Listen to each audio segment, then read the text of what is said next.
अस्सलाम वालेकुम friends, CCNA voice के 5th लेक्चर में खुशामदीद। फ्रेंड्स, लास्ट लेक्चर में हमने स्टार्ट में स्विच का ब्रीफ इंट्रोडक्शन पढ़ा था। इसके बाद मैंने आपसे सिस्को आईपी टेलीफोनी इक्विपमेंट के बारे में डिस्कस किया था, जिसमें हमने call processing servers, IP telephony applications और सिस्को आईपी फ़ोन्स के बारे में पढ़ा था। लास्ट लेक्चर में आपको कुछ आईपी फ़ोन की मैंने स्नैपशॉट्स दिखाई थी और मैंने आपसे कहा था कि आप मज़ीद इसको डिटेल में ज़रूर पढ़ें गूगल से। लेकिन मुझे पूरी उम्मीद है कि आप भी मेरी तरह के स्टूडेंट हैं, तो आप में से किसी ने भी हिम्मत नहीं की होगी देखने की। तो जिन दोस्तों ने अभी तक नहीं देखा, उनसे मैं दोबारा कहता हूँ कि वो आज के लेक्चर के बाद अगेन थोड़ी सी डिटेल देखें और अपनी हैबिट बना लें गूगल से मज़ीद डाटे को पढ़ने की। आज के लेक्चर में हम सिस्को आईपी टेलीफोनी डिज़ाइंस को बेसिकली डिस्कस करेंगे और एक डिज़ाइन डायग्राम को हम सिलेक्ट कर लेंगे जिसको हम अपने आने वाली लैब्स में यूज़ करेंगे। इसके बाद सिलेक्ट होने वाली जो डायग्राम होगी उसको हम मज़ीद डिटेल्स में देखेंगे, उसके पार्ट्स को डिवाइड करके, ताकि हम लोग के लिए जो कम्युनिकेशन है वो समझना आसान हो जाए। फॉर एग्जांपल, हम किस तरह आईपी फ़ोन कनेक्ट कर सकते हैं उस डायग्राम से रिलेटेड। सिस्को आईपी फ़ोन्स को हम पावर कैसे दे सकते हैं, उसमें जो हमारे पास डिवाइस होगी, स्विच होगा, कॉल मैनेजर होगा, उसको हम कॉन्फ़िगर कैसे कर सकते हैं, स्विच का रोल क्या होगा, वो सारी चीज़ें हम उसके अंदर डिस्कस करेंगे। आज के लेक्चर में हम स्विच के रोल तक लाजमी इंशाल्लाह डिस्कस करेंगे। अब हम बाकायदा आज के लेक्चर का आगाज़ करते हैं। ये पहली स्लाइड आपको हमेशा की तरह नज़र आ रही है, जिसमें उर्दू आईटी अकेडमी का लोगो है, कुछ आईपी टेलीफोन नज़र आ रहे हैं, CCNA वॉइस लेक्चर 5 लिखा हुआ नज़र आ रहा है, और आज के लेक्चर का name Cisco IP telephony design diagrams. चलिए जी देखते हैं हम नेक्स्ट हमारे पास क्या है। सिस्को आईपी टेलीफोनी सॉल्यूशंस, कितनी तरह के सॉल्यूशंस या कितनी तरह के मैक्सिमम जो हमें सिस्को रिकमेंड करता है वो कौन से हैं, हम किन किन वेज से डिप्लॉय कर सकते हैं सिस्को आईपी टेलीफोनी को, वो कौन कौन से हैं। फर्स्ट जो है हमारे पास single side solution. Single side solution का मतलब ये है कि कुछ ऑफिसेस या कुछ कंपनीज में इस तरह होता है कि उनका जो सिस्टम होता है, उनका सारे का सारा वर्क होता है, वो सिर्फ एक ऑफिस पर मुश्तमिल होता है। तो उस ऑफिस में जब आपने आईपी टेलीफोनी लगानी होती है तो उसको कहते हैं सिंगल साइड सॉल्यूशन। इसमें सिंगल साइड सॉल्यूशन आपको ये जब भी आप डिप्लॉय करते हैं उससे पहले आपको पता होना चाहिए कि आप जो डिप्लॉयमेंट कर रहे हैं वो सिंगल साइट के लिए है या मल्टी साइट्स के लिए है।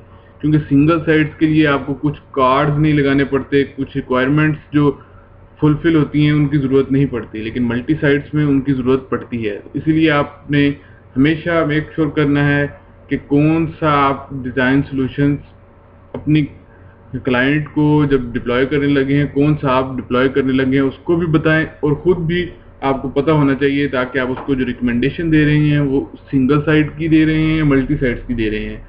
समटाइम ये होता है कुछ कंपनीज सिंगल साइट डिप्लॉय करवाती हैं, लेकिन उनका फ्यूचर में प्लान होता है मल्टी साइट्स का।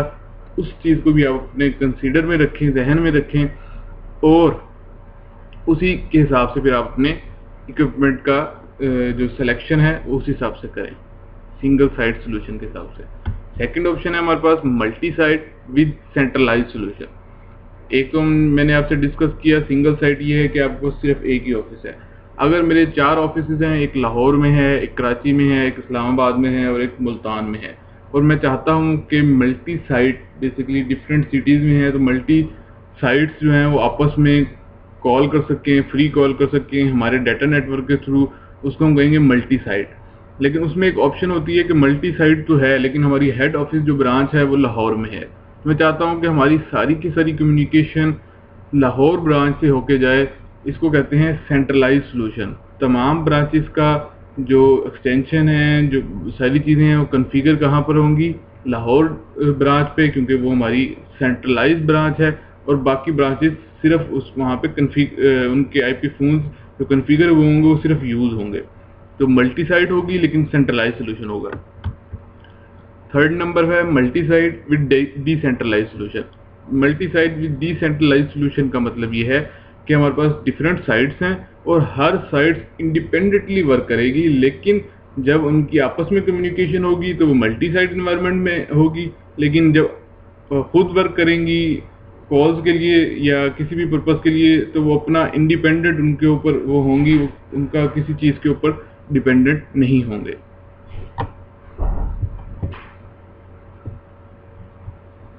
उसके बाद हमारे पास जो फोर्थ ऑप्शन है hybrid model solution. Hybrid model solution normally ये होता है कि हम लोग ज़्यादातर इसको प्रेफर इसलिए नहीं करता क्योंकि ये इंजीनियर्स के या कंपनी की रिक्वायरमेंट के ऊपर होता है। समटाइम होता ही है कि उनके पास multi sites with centralize solution है, लेकिन वो किसी एक साइट को उसके साथ मर्ज करना चाह रहे हैं मल्टी साइट के साथ, लेकिन उसका डिसेंट्रलाइज उसको करना चाह रहे हैं। फॉर एग्जांपल हमारी जिसमें मैंने आपको बताया 4 ब्रांचेस थी, लाहौर, कराची, इस्लामाबाद और मुल्तान की।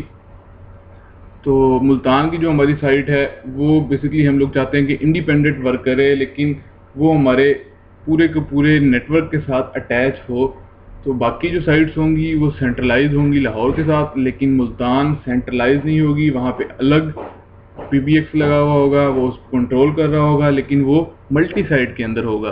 तो यानी आपके पास सेंट्रलाइज और डिसेंट्रलाइज का जो कम्बिनेशन जो दोनों आप यूज़ करना चाहें उसको कहते हैं हम हाइब्रिड मॉडल। तो आप यूज़ कर सकते हैं। अब हम इनको मज़ीद डिटेल में 1 बाय 1 देखते हैं कि ये इनकी बेसिकली डिज़ाइंस हम इसको कैसे कर सकते हैं, एक लॉजिकली डिज़ाइन कैसे कर सकते हैं। सिंगल साइड सॉल्यूशन, पहला हमारे पास ऑप्शन है सिंगल साइड सॉल्यूशन। ये देखिए जी, ये सिंगल साइड सॉल्यूशन का आपके पास डायग्राम आ गई है। मैं आपको मज़ीद इसको स्ट्रेट कर देता हूँ।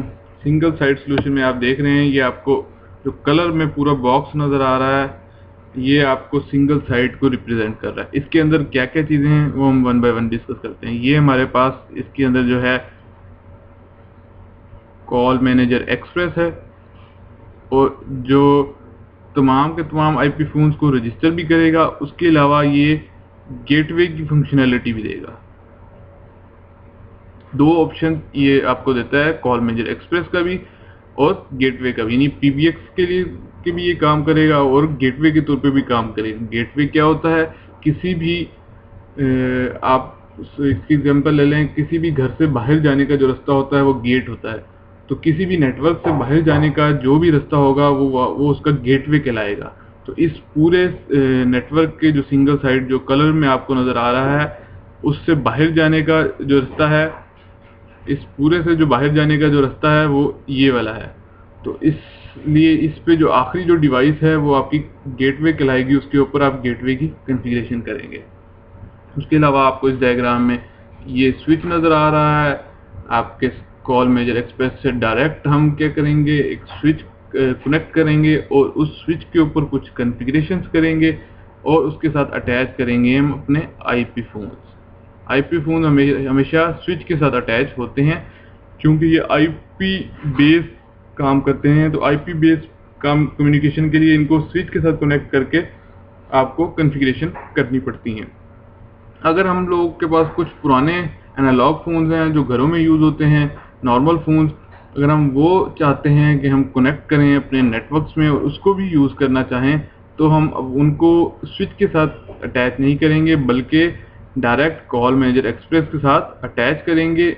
और उसके लिए एक स्पेशल कार्ड यूज़ होता है और उस VIC कार्ड उसे कहते हैं बेसिकली वॉइस इंटरफेस कार्ड, और उस कार्ड पे एक कोड होती है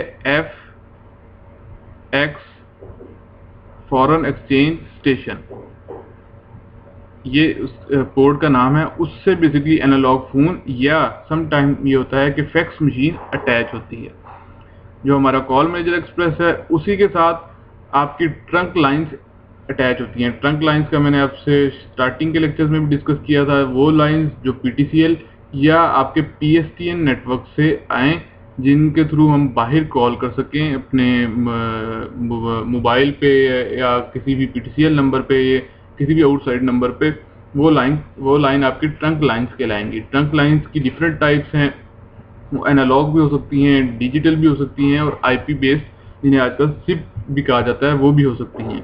वो उसकी हम जब डिटेल्स पढ़ेंगे उसमें बाद में जाएंगे कि कौन सी का क्या क्या पर्पस है और क्या क्या बेनिफिट्स हैं और क्या क्या ड्रॉबैक्स हैं। अभी सिर्फ मैं आपको ये बता रहा हूँ कि जो ट्रंक लाइंस हैं वो कॉल मैनेजर एक्सप्रेस के साथ अटैच होंगी, और जिस पोर्ट के साथ बेसिकली अटैच हो रही हैं, मैं ये अज्यूम कर रहा हूँ कि एनालॉग लाइन है। अगर एनालॉग लाइन होगी तो उसकी जो पोर्ट होगी उसको हम कहते हैं फॉरेन एक्सचेंज ऑफिस, और इसके लिए भी VIC ही कार्ड यूज होता है। समटाइम ये होता है कि VIC कार्ड में 2FX, अगर आप उस तरह का ले रहे हैं, FXO हैं और 2FXS पोर्ट्स हैं, उससे आप यानी दो ट्रंक लाइंस और 2 आप स्टेशंस कोई भी कनेक्ट कर सकते हैं। ऑफिस से मुराद ये है कि जो ऑफिस यानी PTCL या मेन हब से आपकी मेन सेंट्रल ऑफिस से जो लाइंस आती हैं उनको फॉरेन एक्सचेंज ऑफिस कहते हैं, और एस से मुराद ये है कि जो आपके स्टेशन हैं उनको कनेक्ट करने के लिए, एनालॉग स्टेशन को कनेक्ट करने के लिए यूज होती है। तो ये सिंगल साइट में बेसिकली यही कुछ पैरामीटर्स होते हैं।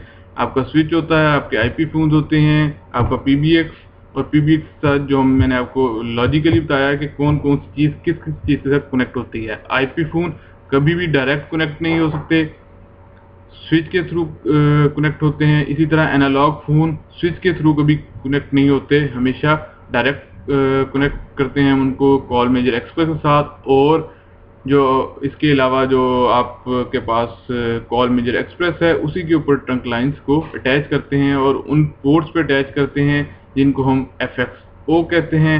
FXX जो यूज़ होती हैं वो एनालॉग जो स्टेशंस हैं उनको कनेक्ट करने के लिए यूज़ होती हैं। सेकंड हम देखते हैं जी multi site with centralize solution. तो ये जो डायग्राम है multi site with centralize solution है, इसमें मैं आपको बता दूं कि इसमें बेसिकली मैंने आपको बताया था कि कॉल जो मैनेजर है वो मल्टी साइट्स की आपको फंक्शनैलिटीज देता है सेंट्रलाइज सोल्यूशन में। तो उसी को मैंने इस डायग्राम में यूज़ किया है आपको समझाने के लिए। ये हमारे पास एक लाहौर की ब्रांच है और ये सेकंड ब्रांच हमारे पास इस्लामाबाद की है। ये मैंने कनेक्ट किया, यहाँ पे ये हमारी देखें, ये हमारा स्विच है, ये हमारा IP फोन है। ये जो देखें ये अब हमारे पास है call manager, CM call manager. अच्छा, कॉल मैनेजर हमेशा कनेक्ट होता है स्विच से और उसको हम कॉन्फ़िगर करते हैं। इस केस में ये होता है कि ये जो आपका राउटर है ये सिर्फ एज ए गेटवे काम कर रहा होता है। इसमें थोड़ी सी चेंजिंग है। कॉल मैनेजर एक्सप्रेस के केस में होता है कि गेटवे ही आपका PBX होता है, लेकिन कॉल मैनेजर के केस में आपके पास अलग से हार्डवेयर होता है।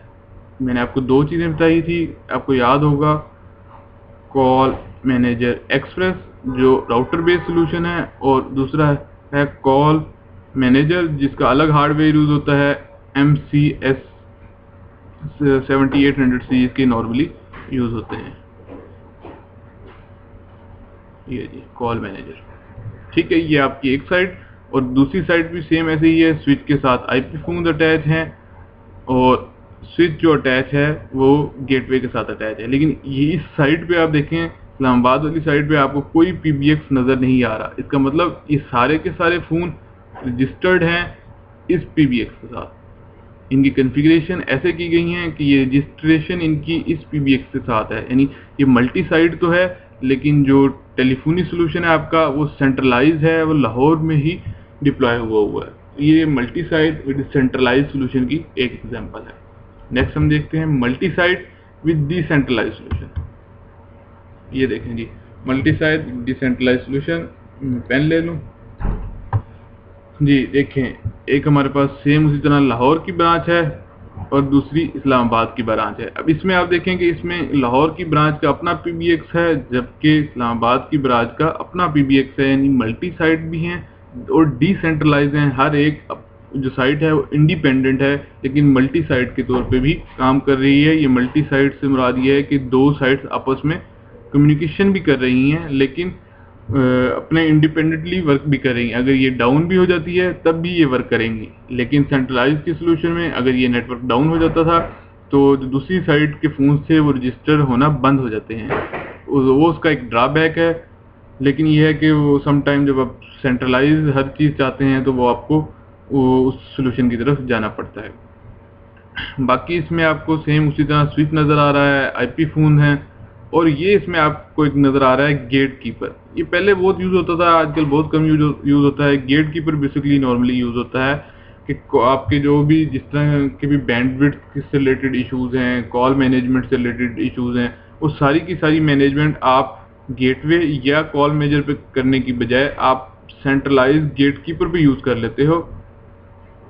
आप कहते हो कि जितनी भी कॉल मैनेजमेंट है वो सारी की सारी इस गेटकीपर के थ्रू होके जाए, या आप अलग हार्डवेयर यूज़ कर लेते हो ताकि आपका बर्डन कॉल मैनेजर पे और गेटवे पे कम हो जाए। उसके लिए आप गेटकीपर को यूज़ करते हो। उसके अलावा भी इसकी बहुत सारी फंक्शनलिटीज़ हैं, वो मैं आपसे अभी नहीं डिस्कस करता क्योंकि वो फिर आपके लिए कॉम्प्लिकेटेड थोड़ा सा हो जाएगा। तो मेरे सिर्फ अभी मैं आपको आसान वे में समझाने की कोशिश कर रहा हूँ।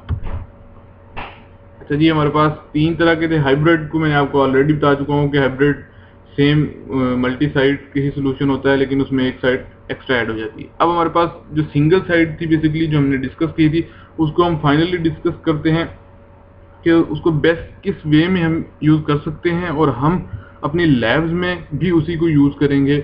और ज़्यादातर जो 90% आजकल डिप्लॉयमेंट है उसी तरह सिंगल साइड की होती है, जो मैं अब आपको डायग्राम दिखाने लगा हूँ।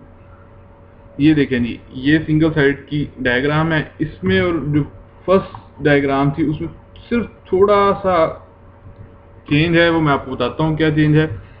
ये मैंने आपको बताया था, ये हाईलाइट में आपको सिंगल साइड सॉल्यूशन नज़र आ रहा है, कॉल मैनेजर भी है, स्विच भी है, आईपी फोन भी है। लेकिन अब आईपी फोन अटैच हैं किसके साथ?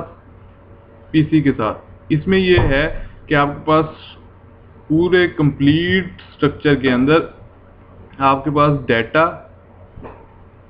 प्लस वॉइस, ये दोनों at the same time deploy हुए हैं, और इनके लिए आपको अलग केबलिंग या अलग स्ट्रक्चर की ज़रूरत नहीं पड़ी। आपने क्या किया, जो आप डिप्लॉयमेंट आईपी फ़ोन के लिए कर रहे थे, आपने आईपी फ़ोन के साथ तमाम के तमाम जो कंप्यूटर्स हैं, पीसीज हैं, उनको अटैच किया, और कॉन्फ़िगरेशन आपने उस हिसाब से की कि आपकी दोनों जो डाटा भी आपका काम करे और वॉइस भी काम करे, जबकि आपके पास केबल भी एक हो और इक्विपमेंट भी एक हो। ये इसका जो बेनिफिट है जो आईपी टेलीफोनी का, वो यही है जो हमने शुरू में पढ़ा था कि आपको केबलिंग से आप बच जाते हो, आपको पीबीए, आपको वॉइस और डाटा के लिए अलग अलग सॉल्यूशन डिप्लॉय नहीं करने पड़ते, बल्कि आप एक ही सॉल्यूशन, एक ऐसा सॉल्यूशन डिप्लॉय करते हो जिसमें वॉइस भी होती है और डाटा भी होता है, तो उसको आप यूज़ करते हो।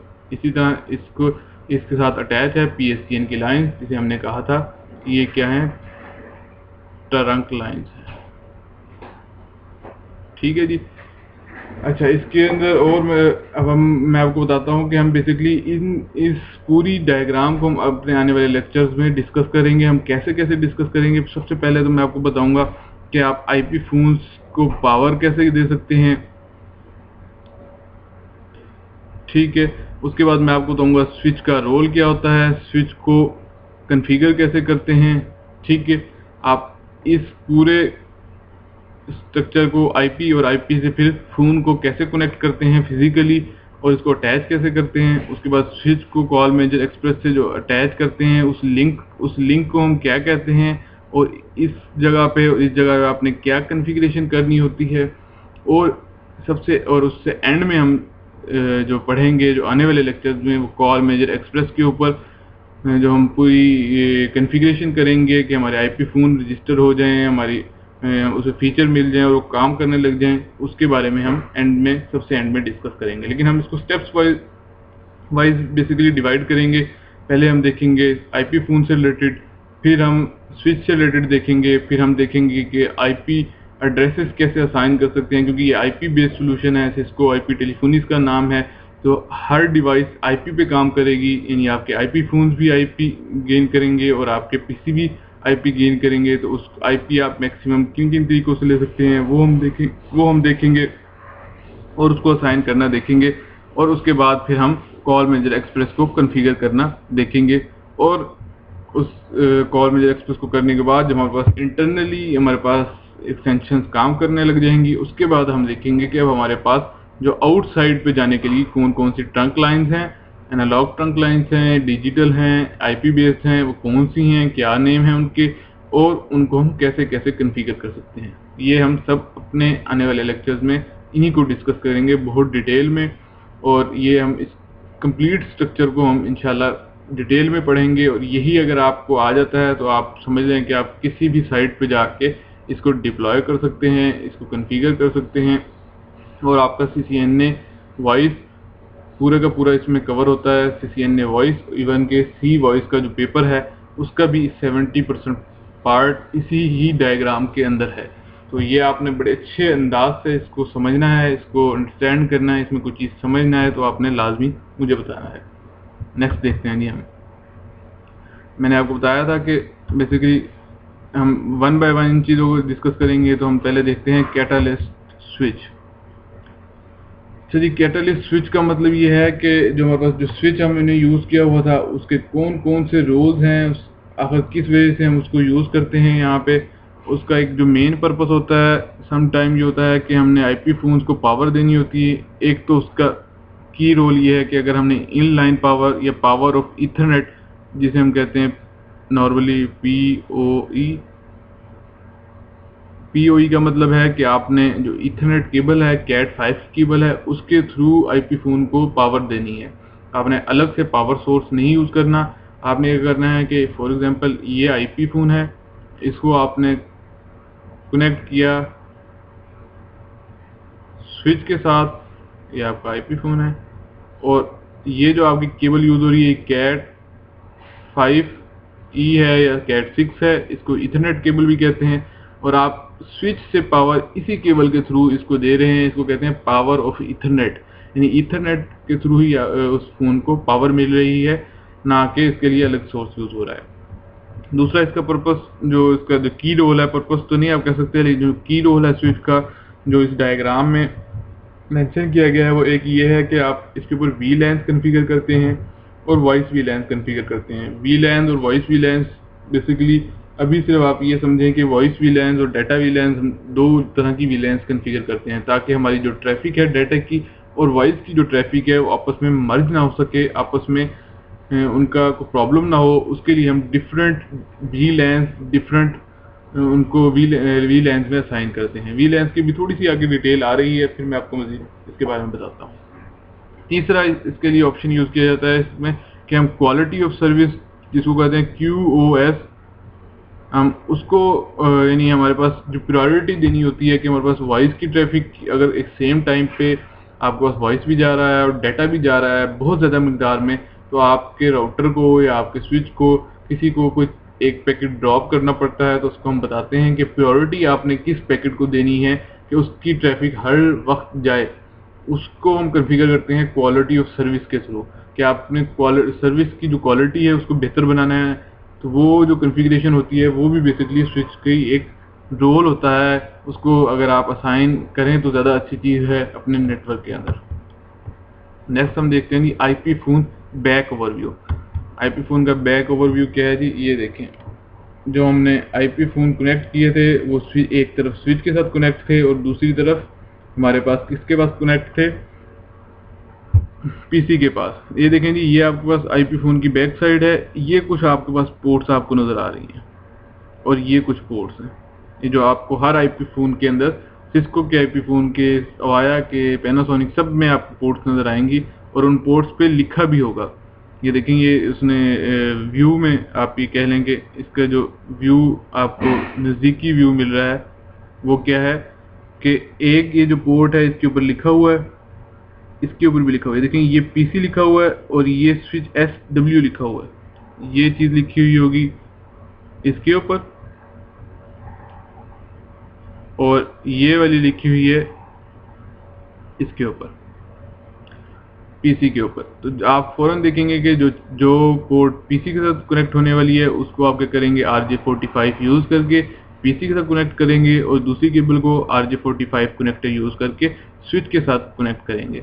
जबकि आपके पास ये जो यहाँ पे पावर का ऑप्शन है, ये आप यहाँ से पावर सोर्स को यूज़ करेंगे, अडाप्टर को यूज़ करेंगे, उसको प्लग कर देंगे किसी भी जो आपके पास आउटलेट लगा हुआ होगा पावर का उसके अंदर। एक तो ऑप्शन ये है कि पावर यहाँ से दे सकते हैं अलग से अडाप्टर के थ्रू, और सेकंड ऑप्शन मैंने आपको बताई है पावर ऑफ ईथरनेट भी यूज़ कर सकते हैं। ये जो दो पोर्ट्स हैं इनमें एक पोर्ट यूज़ होगी कि अगर आपने हेडफोन यूज़ करना है उसके लिए, और दूसरी जो आपका पोर्ट है वो आपके रिसीवर के लिए यूज़ होती है। रिसीवर अटैच होता है उस पोर्ट के अंदर फ़ोन को अटैच करने के लिए, उसको यूज़ करने के लिए। तो ये जो रिंग वाली केबल होती है ये अटैच होती है बेसिकली। ये पोर्ट्स भी छोटी होती हैं, जबकि ये RJ45 कनेक्टर जितनी होती हैं। ये I think RJ11 ports, RJ11 या इससे भी जो कम है उसकी पोर्ट होती है ये आईपी फ़ोन का बैक ओवरव्यू था। आईपी फ़ोन के बेसिकली बैक पे यही चीज़ें होती हैं। बैक पे सिर्फ यानी आपको जो केबल्स हैं उनको कनेक्ट करने का जो प्रॉपर जगह दी जाती है कि कहाँ कहाँ पे आपने कनेक्ट करनी है, और उनके इवन के लेबल असाइन होते हैं, तो आपको उसमें आइडेंटिफाई करना मुश्किल नहीं होता। लेकिन आपको पता होना चाहिए कि पीसी कैसे अटैच होगा और स्विच कैसे अटैच होगा। वो मैंने आपको डायग्राम बताया था कि पहले आपके साथ स्विच के साथ आपका आईपी फ़ोन अटैच होगा और आईपी फ़ोन के साथ आपके पास पीसी अटैच होगा। ये नहीं है स्विच के साथ पहले आपने अगर पीसी अटैच कर दिया है फिर आपके पास इस तरह का डाटा एंड वॉइस के कम्बिनेशन का आपके पास ऑप्शन नहीं होता। आईपी फ़ोन में ये कम्बिनेशन होता है कि एक ही केबल के थ्रू आप कनेक्ट करके आगे अपने कनेक्शन को आगे पीसी को अटैच कर सकते हैं। यानी पावर मेथड कौन कौन से हैं, तो मैंने आपको बताया था कि पावर ऑफ इथरनेट से भी दे सकते हैं, अडॉप्टर से भी दे सकते हैं। इसको मज़ीद डिटेल में हम देखते हैं। 3 ways of providing power to your phone. कितने वेज हैं जी? 3 वेज, 3 तरीके हैं जी। कौन कौन से हैं? एक तो पावर ब्रिक है, इसको भी हम देखते हैं। मिड स्पैन पावर है, पावर ऑफ इथरनेट स्विच है। पावर ब्रिक क्या है कि वॉल पावर, यानी आप अडॉप्टर के थ्रू अपने आईपी फ़ोन को पावर दे सकते हैं। मिड स्पैन पावर ये है कि पैच पैनल आप एक यूज़ करते हैं, उसके थ्रू आप पावर इंजेक्ट करते हैं। और थर्ड ऑप्शन है PoE स्विच, कि आप पावर इथरनेट जो पोर्टेबल स्विच है उसको यूज़ करते हैं और उससे आप आईपी फ़ोन को बेसिकली पावर देते हैं। इसको हम डायग्राम्स के थ्रू देखते हैं। फर्स्ट ऑप्शन हमारे पास है पावर ब्रिक। ये देखें जी, पावर ब्रिक की डायग्राम कुछ ऐसे है कि आपके पास non power of ethernet switch, यानी एक ऐसा स्विच जो पावर ऑफ इथरनेट को सपोर्ट नहीं करता, वो स्विच आप लेंगे। बेसिकली ये PoE, 2 तरह के स्विचेस होते हैं, PoE और नॉन PoE। कभी भी आप लेने जाएं तो वो आपसे पूछेगा। जो PoE स्विच हैं ये कॉस्टली होते हैं और ये इतने कॉस्टली नहीं होते non PoE switch as compare to power of Ethernet. अगर हम उनके साथ कंपेयर करें तो power of Ethernet switches costly होते हैं।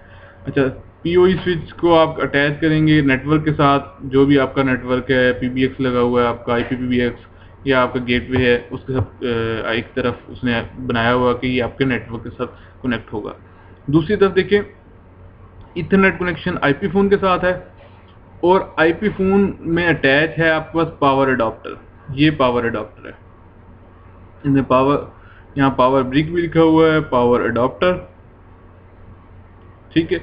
ये आप अटैच करेंगे अपने जो आपके पास वॉल में पावर का आउटलेट लगा होता है उसके अंदर अटैच करेंगे और इसके थ्रू आप पहले इसको पावर देंगे, ये ऑन होगा और उसके बाद ये कॉन्फ़िगरेशन ये रिसीव करेगा स्विच से भी और कॉल मैनेजर एक्सप्रेस से, या कॉल मैनेजर लगा हुआ है जो भी IPPBX लगा हुआ है उससे ये रिसीव करेगा। एक तो ऑप्शन ये है कि आप अडॉप्टर यूज़ करके कर सकते हैं, ये मैंने आपको बता दिया है। लेकिन ये नॉर्मली जो बड़ी बड़ी जितनी भी कंपनीज हैं वो इसको प्रेफर नहीं करती, क्योंकि इसमें हर फ़ोन के साथ अडॉप्टर लगा हुआ होता है, वो बड़ा हेक्टिक हो जाता है। टेबल के ऊपर केबल के साथ अटैच है तो उसको केबलिंग से बचने के लिए बहुत कम इसको यूज़ किया जाता है। लेकिन ये कंपनी की रिक्वायरमेंट पे अगर वो यूज़ करना चाहते हैं तो इसको यूज़ कर लें, अलग से अडॉप्टर लें और अडॉप्टर को यूज़ कर लें। अगर उनके पास नॉर्मली ये होता इस तरह है कि ये क्यों यूज़ किया जाता है, अगर आपके पास पुराना स्ट्रक्चर है, आपके पास स्विचेज पहले के लगे हुए हैं और आपने आईपी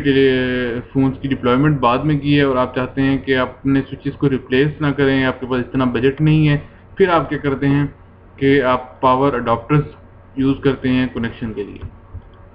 दूसरा ऑप्शन ये है कि power patch panel power injector. अच्छा, इसमें आप देखें कि आपको डायग्राम से ही आपको समझ आ जाएगी कि आपके पास non power of ethernet switch है, वो किससे कनेक्ट है आपके पास पैच पैनल। पैच पैनल ये होता है बेसिकली, जब आपके पास पैच पैनल ये होता है कि ये आपका स्विच है, आपकी अब काफ़ी सारी केबल्स डिफरेंट रूम से आ रही हैं।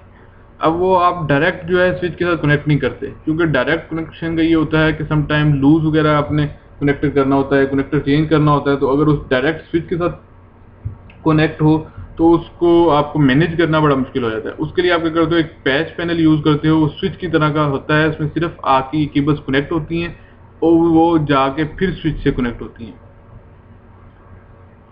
इस तरह करके सारी केबल्स। लेकिन उसमें आपको मैनेजमेंट अच्छी मिल जाती है कि आपने जितने भी कनेक्टर चेंज करने हैं या लेबल्स देने हैं वो आप पैच पैनल के ऊपर दे लेते हो। ये अक्सर जब आप सर्वर रूम्स में डिप्लॉयमेंट कर रहे होते हो तो आप इसकी डिप्लॉयमेंट करते हो, और ये यूज़ किया जाता है अच्छे इन्वायरमेंट्स में। अच्छे इंजीनियर इसको प्रेफर करते हैं पैच पैनल को। इसकी मजीद मैं आपको, अगर आप कहेंगे तो मैं डायग्राम दिखा दूंगा कि कैसे एक सर्वर के अंदर पैच पैनल यूज़ हुआ होता है। अच्छा, उसमें ये होता है कि अब वो इस डायग्राम में ये बताया गया है कि आपका non power of ethernet switch है, वो आपके साथ अटैच है पैच पैनल के साथ, और आपने पैच पैनल को एक आउट सोर्स यानी आउटलेट से आपने यह है पावर दे दी है। और तमाम जो आईपी फोन हैं वो बेसिकली पैच पैनल का कनेक्ट हैं, तो वो पावर किससे गेन करेंगे, इससे। एक ऑप्शन ये भी है कि पावर्ड पैच पैनल आप यूज करते हैं और पावर जो है पैच पैनल से आप उनको दे देते हैं।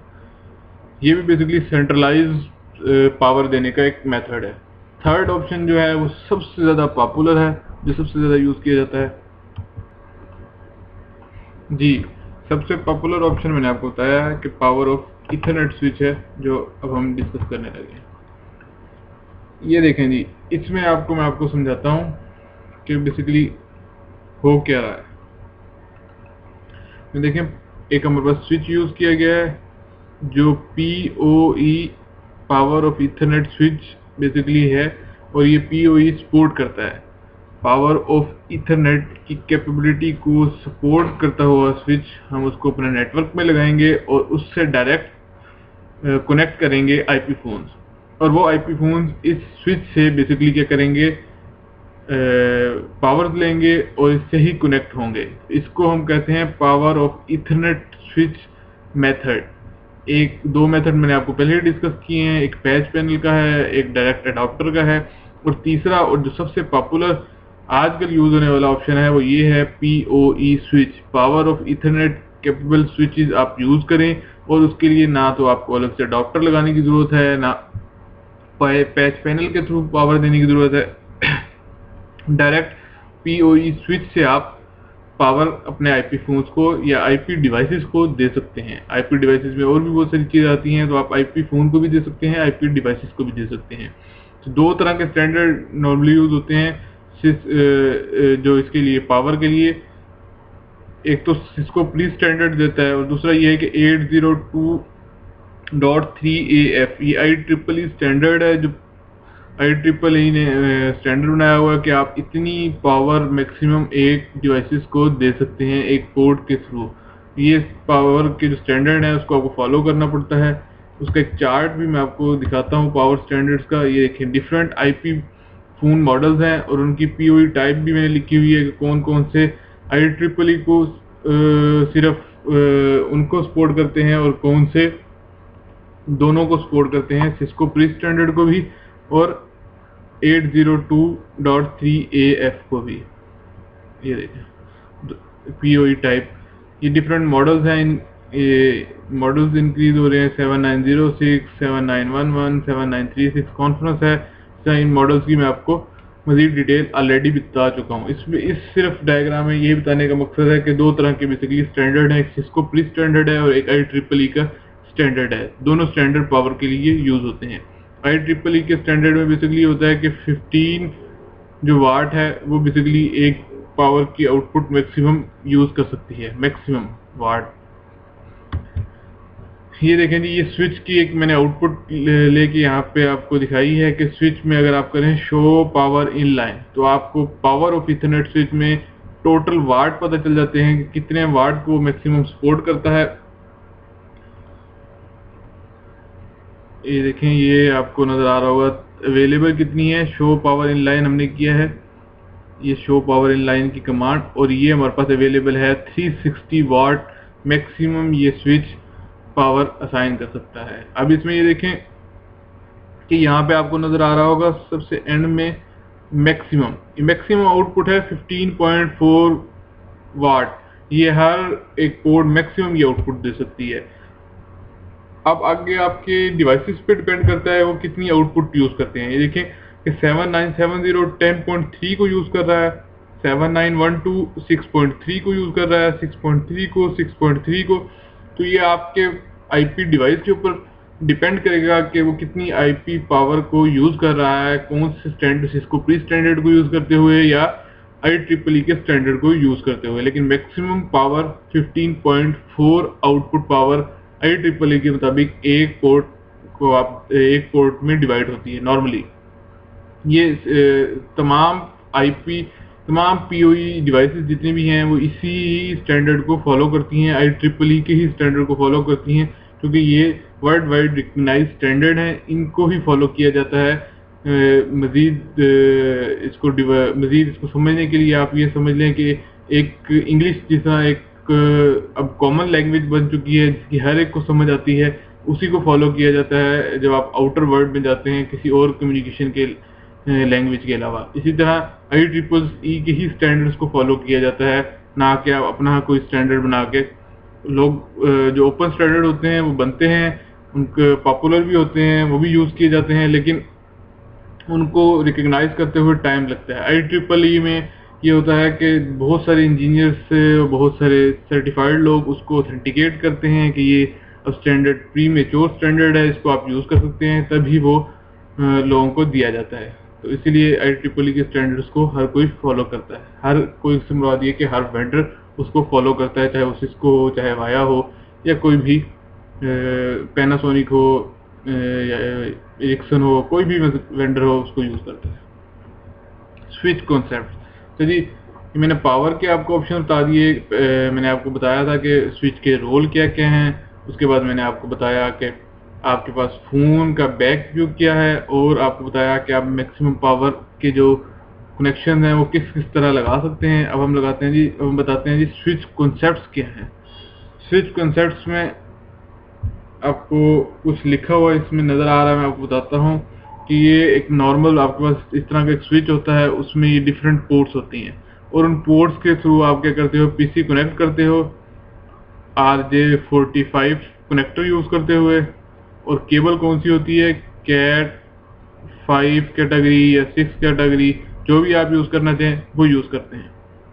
अच्छा, एक स्विच बेसिकली उसके नॉर्मल स्विच की जो होता क्या है उसको मैं आपसे ऑलरेडी डिस्कस कर चुका हूँ कि दो PCs का कम्युनिकेशन प्रोसेस कैसे स्टार्ट होता है और बाद में कैसे वर्क करते हैं।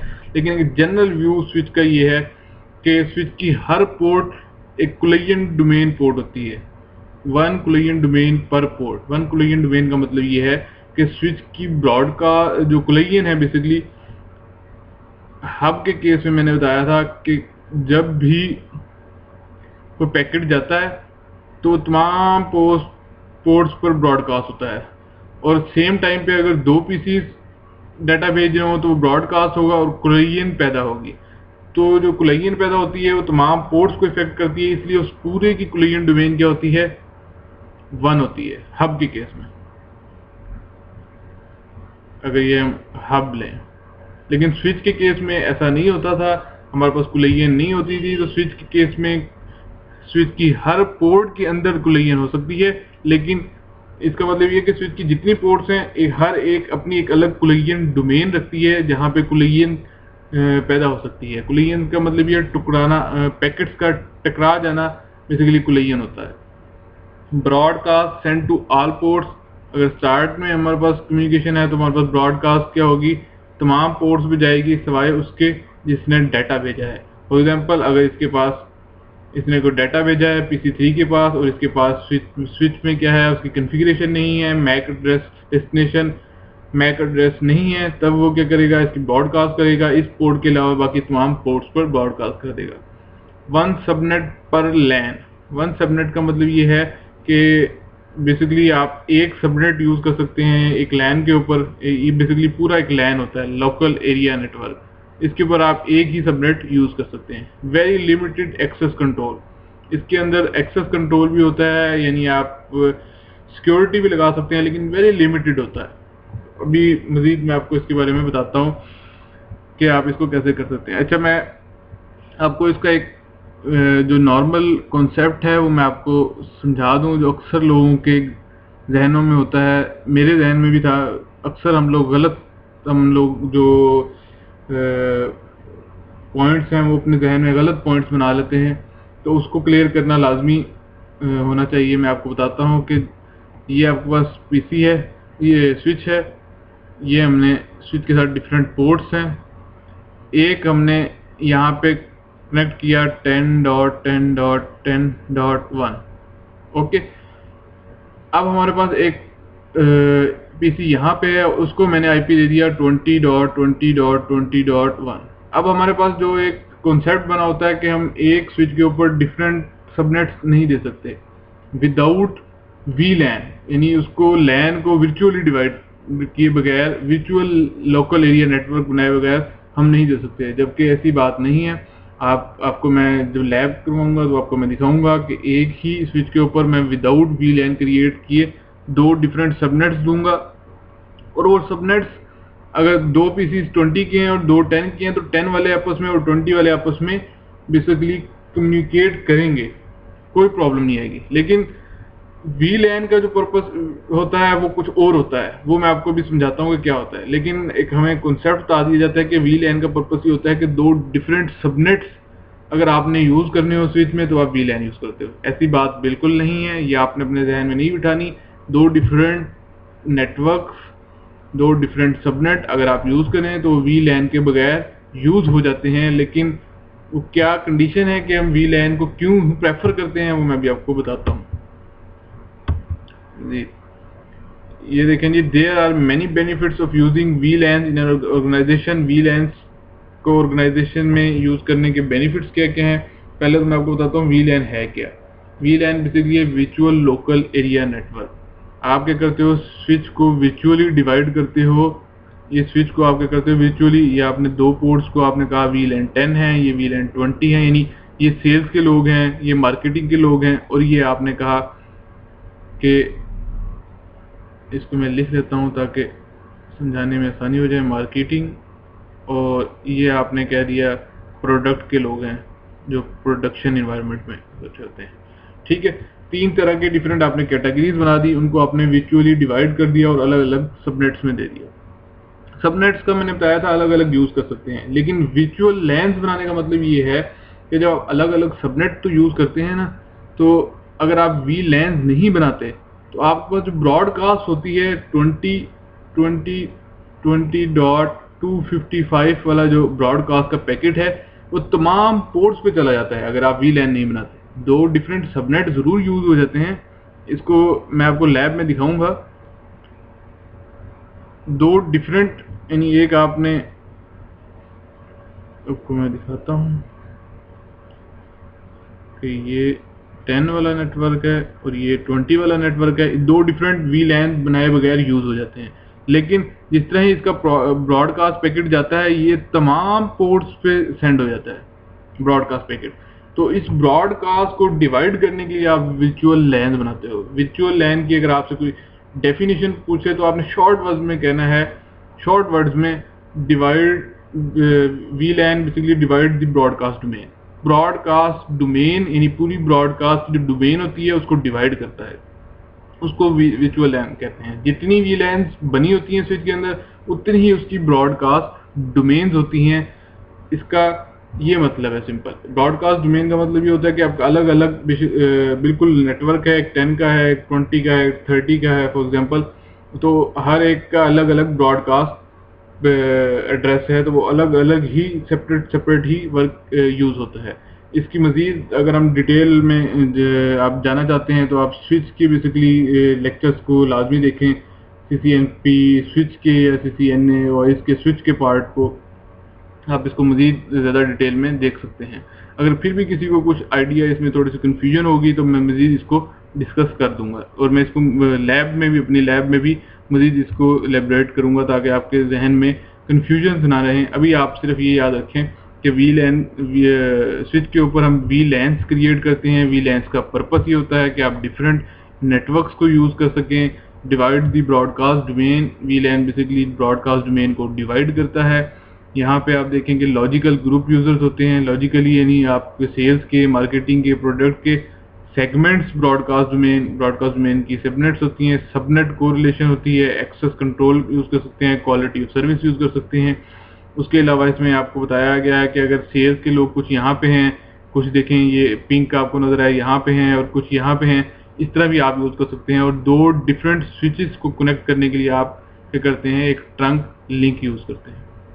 अच्छा, मैं आपको थोड़ा सा और बता दूं कि स्विच की जो पोर्ट्स होती हैं, बेसिकली ये आपके पास स्विच है, स्विच की हर स्विच में दो तरह की पोर्ट्स होती हैं, या वो एक्सेस पोर्ट होगी या वो ट्रंक पोर्ट होगी।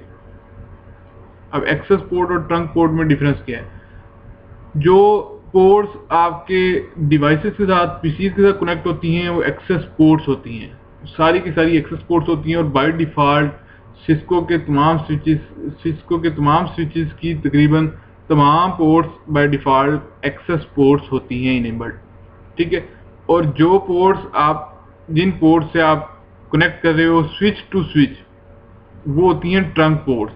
यहाँ पे आप कॉन्फ़िगरेशन भी करते हो, ट्रंक उस एक्सेस को ट्रंक पोर्ट बनाने के लिए आप कॉन्फ़िगरेशन भी करते हो, वो भी हम करेंगे।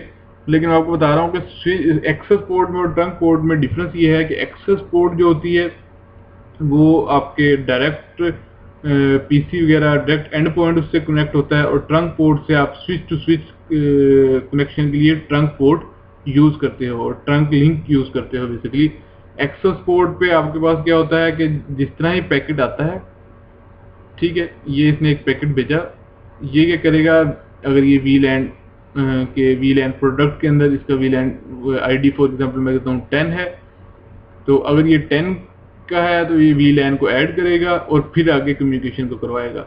इसी तरह जब पैकेट इसके पास रिसीव होने लगेगा तो ये इस पैकेट के ऊपर से वीलैन टैग, वीलैन आईडी हटाएगा और उसको यूज करेगा। जबकि ट्रंक लिंक पे ना तो वीलैन आईडी अटैच होता है और ना ही लगता है।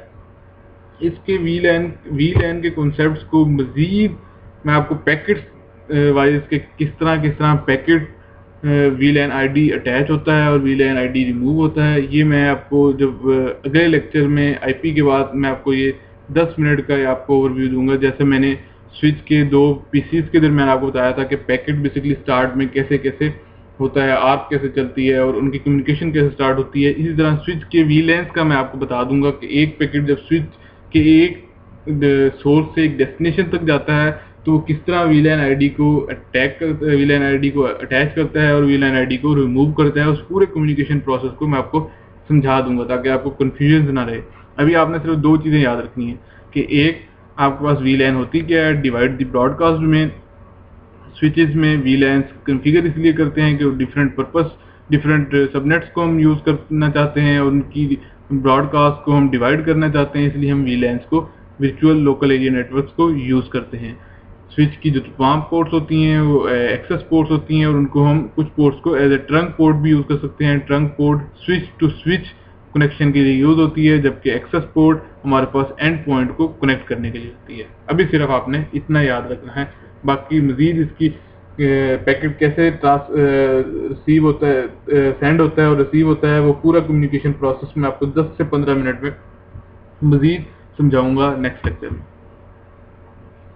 ये भी देखें वीलैन ट्रंकिंग एंड टैगिंग का, ये वही मैंने आपको बताया कि इसी स्लाइड को ही मैंने आपसे नेक्स्ट में डिस्कस करूंगा क्योंकि इसमें थोड़ा सा ज़्यादा हो जाएगा लेक्चर, इस वजह से मैं ज़्यादा डिटेल में नहीं जा रहा। इसमें ये देखेंगे ये आपके पास पैकेट जा रहा है होस्ट ए से होस्ट बी तक।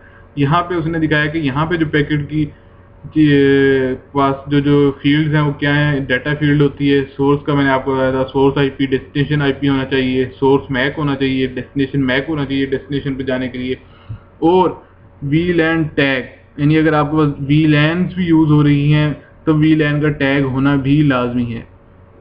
लेकिन ये देखें कि इस जब ट्रंक लिंक पे जा रहा है तो ना तो वीलैन आईडी इसने अटैच की है, वीलैन आईडी यहीं पे अटैच हुई होगी, जो भी अटैच हुई होगी, ठीक है, इस जगह पे। लेकिन यहाँ पे आके ना तो वीलैन आईडी अटैच हुई है और ना ही रिमूव हुई है, इसीलिए ये वीलैन के टैग को लेके जा रहा है। ये इसमें बेसिकली दिखाया गया कि वीलैन का कैसे कैसे पैकेट जाता है। इसी चीज़ को मैं आपको बता रहा हूँ कि पहले हम देखेंगे नेक्स्ट इंशाल्लाह जब नेक्स्ट लेक्चर में कि पहले हम देखेंगे एक ही स्विच के ऊपर VLANs, अगर डिफरेंट VLANs हैं तो कैसे करती हैं, और बाकी स्विचेस अगर कनेक्ट हों तो उनके ऊपर कैसे कैसे कनेक्ट होती हैं, वो सारी चीज़ें देखेंगे। अच्छा, मैं 1 मिनट आपको वेट करें।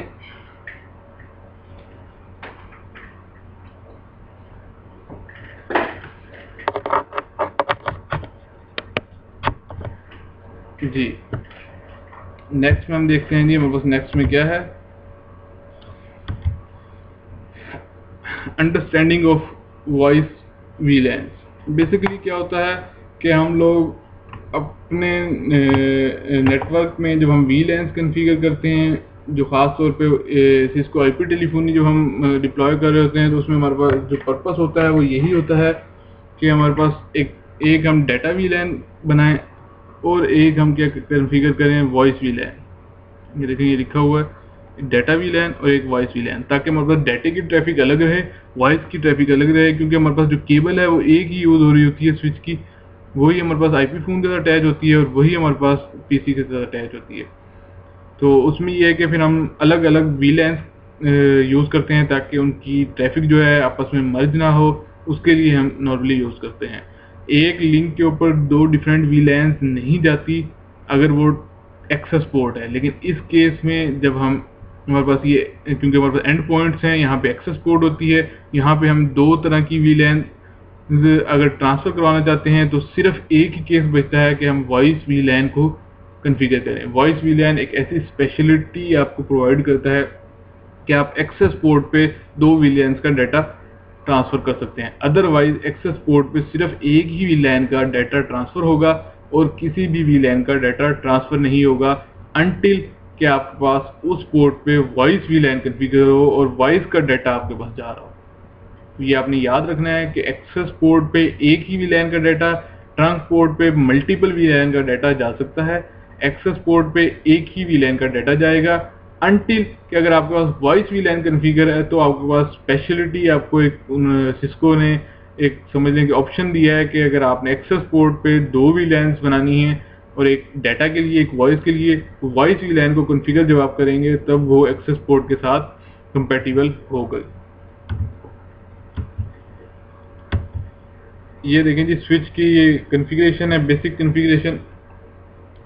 ये भी हम अपनी लैब में करेंगे। मैं आपको समझा दूं कि स्विच के जब आप कॉन्फ़िगरेशन मोड पे जाते हैं, अभी तक हमने कॉन्फ़िगरेशन स्विच के मोड्स नहीं देखे, तो नेक्स्ट लेक्चर में लैब से पहले ये हम इंशाल्लाह देख लेंगे कॉन्फ़िगरेशन मोड कौन कौन से हैं। उसके मोड पे जाके हमने सिर्फ VLAN 10 ये कमांड है, यानी VLAN का नेम और उसके बाद उसका ID नंबर आप देंगे तो VLAN आपकी क्रिएट हो जाएगी। अगर आप उसका नेम भी देना चाहते हैं आइडेंटिफिकेशन के लिए तो नेम दे दें। इस तरह VLAN 50 नेम डाटा और एंड, बस इससे ज़्यादा आपने VLAN कॉन्फ़िगर करने के लिए कुछ भी नहीं करना। ये आपकी VLAN कॉन्फ़िगर हो गई। शो VLAN ब्रीफ करके देखेंगे तो आपके पास भी पोर्ट्स का चार्ट आपको नज़र आएगा, जिसमें आपको नज़र आ रहा है कि VLAN की इंफॉर्मेशन, एक VLAN 1 जो है उसके आगे लिखा हुआ default.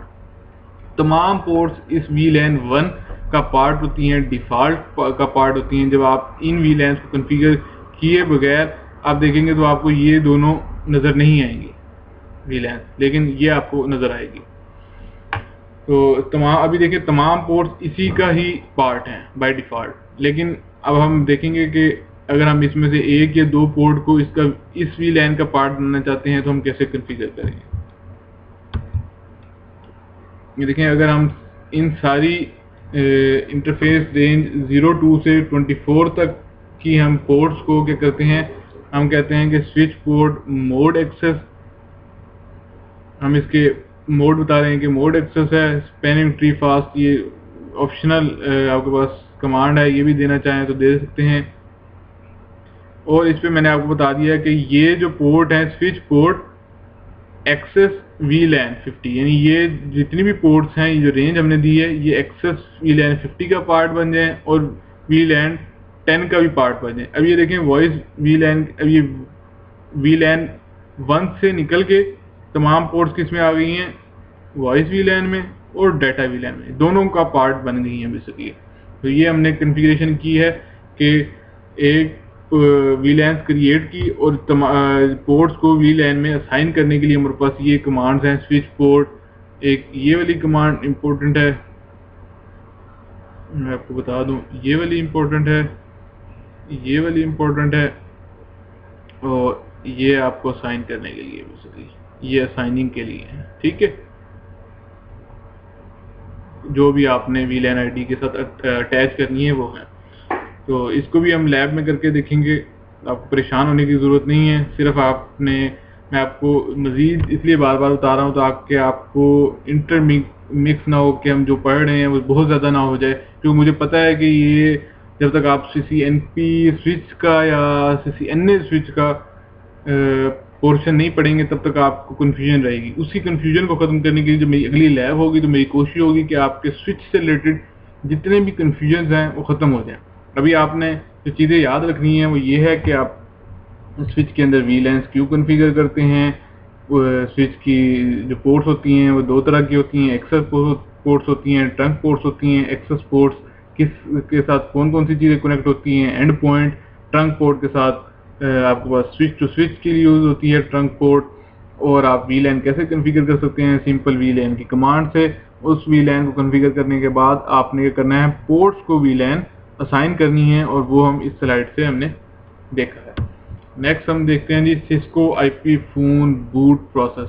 Cisco IP phone boot process क्या है कि जब भी IP फ़ोन आपका इनिशियल स्टार्ट होता है तो वो किन किन फेजेस से गुजरता है वो हम थोड़ा सा व्यू इस स्लाइड में देखेंगे।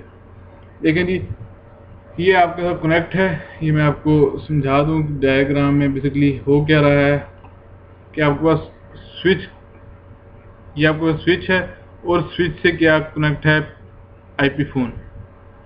अब सबसे पहले क्या होगा, सिस्को स्विच डिटेक्ट करेगा PoE कैपेबिलिटीज कि पहले स्विच देखेगा कि मेरे पास पावर ऑफ इथरनेट की कैपेबिलिटी भी है या नहीं है। अगर वो पावर ऑफ इथरनेट की कैपेबिलिटी है तो वो सिस्को डिस्कवरी प्रोटोकॉल के थ्रू वॉइस वीलैन सबसे पहले भेजेगा। पहले तो पावर देगा बेसिकली CDP के थ्रू। उसके बाद स्विच सेंड सबसे पहले क्या करेगा, मैं आपको ये देखें, ये पहले जो ऑप्शन में है इसमें क्या करेगा, सबसे पहले स्विच डिटेक्ट करेगा power of capabilities CDP Cisco discovery protocol के थ्रू। यानी वो देखेगा कि सिस्को के जो IP फ़ोन आगे एंड पॉइंट है वो कैपेबल है पावर लेने के, और कितनी पावर देनी है उसको, उसके थ्रेशहोल्ड क्या है, वो सारे का सारा CDP की पैकेट्स के थ्रू वो चेक करेगा और उसको पावर देगा। जो सेकंड नंबर पे वो क्या करेगा, स्विच सेंड्स वॉइस वीलैन। स्विच क्या करेगा, इसको बताएगा कि भाई आप वॉइस वीलैन का पार्ट हो, आपकी जो कॉन्फ़िगरेशन है वो आपको वॉइस वीलैन का ही IP वगैरह मिलेगा। उस वॉइस वीलैन का जब उसको आइडिया हो जाएगा कि मैं वॉइस वीलैन का पार्ट हूँ, फिर वो क्या करेगा, वो DHCP की रिक्वेस्ट भेजेगा कि मेरे जो DHCP में जो मेरा जो वीलैन है उसके अंदर मेरा जो नेटवर्क है उसके अंदर DHCP अगर कोई सर्वर चल रहा है तो वो कौन सा है, मुझे IP वो असाइन करे। तीसरी रिक्वेस्ट क्या होगी कि वो IP असाइन के लिए जाएगा। DHCP सर्वर देखेगा, जब उसको ब्रॉडकास्ट पैकेट मिलेगा तो वो क्या करेगा, इसको DHCP इसको IP असाइन करेगा, और IP में आपके पास इस फ़ोन का IP होगा, डिफ़ॉल्ट गेटवे होगा, DNS सर्वर का IP होगा, TFTP सर्वर का IP होगा, और आपके कॉल मैनेजर PBX का IP होगा। सारी चीज़ें आपको DHCP प्रोवाइड करेगा। जिस तरह इसको ये चीज़ें मिलेंगी, TFTP का IP मिलेगा। ये क्या करेगा, सबसे पहले IP फ़ोन कॉन्टैक्ट करेगा TFTP सर्वर से। TFTP सर्वर से कॉन्टैक्ट करेगा और अपनी कॉन्फ़िगरेशन फाइल जो इसने चलानी है उसको ये रिसीव करेगा, और उसकी बेस पे ये करेगा, रिसीव करने के बाद उस कॉन्फ़िगरेशन फाइल में होगा कि आपको कॉल मैनेजर एक्सप्रेस कौन सा है, उससे आप जाके रजिस्टर हो जाओ। तो ये बेसिकली एक बूट प्रोसेस का मेथड है। लेकिन जो नॉर्मल यूज़ होता है वो ये है कि DHCP और TFTP दोनों सर्विसेज इसके अंदर यूज़ होती हैं। इन दोनों को नॉर्मली छोटे नेटवर्क्स में इन दोनों को नहीं, बड़े नेटवर्क्स में यूज़ किया जाता है सेपरेट हार्डवेयर के तौर पे, और लेकिन छोटे नेटवर्क्स में इन दोनों को यूज़ नहीं किया जाता। इनकी जगह हम DHCP सर्वर भी इसी के ऊपर बनाते हैं और TFTP सर्वर भी इसके ऊपर बनाते हैं।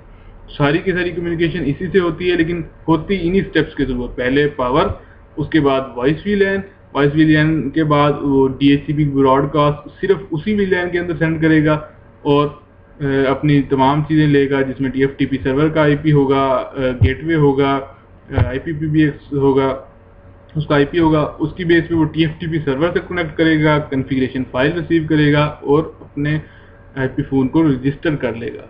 ये बेसिकली एक सिस्को IP फ़ोन का बूट प्रोसेस है जो इनिशियली स्टार्ट होते हुए लेता है। ये सारी चीज़ें आपको पता होनी चाहिए। है जी। अब हमारे पास आखिरी स्लाइड आ गई है थैंक्स की।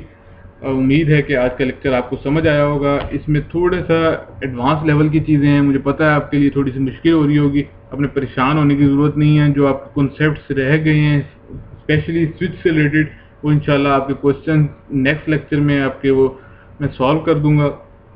और उसमें इंशाल्लाह आपको स्विच का जो पैकेट्स वाइज मैं आपको बता दूंगा कैसे कैसे ये बेसिकली ट्रांसफ़र होता है। क्योंकि एक दफ़ा आप कम्युनिकेशन प्रोसेस को अच्छी तरह अंडरस्टैंड कर लेते हैं तो आपको बस सारी ज़िंदगी आपको प्रॉब्लम नहीं होती। लेकिन अगर आप रट्टा मारते हैं तो आप 10 दफ़ा भी सिस्को की स्विच की बुक को पढ़ लें तब भी आपको वो समझ नहीं आता कि इसका प्रोसेस क्या है, ये कैसे काम कर रहा है।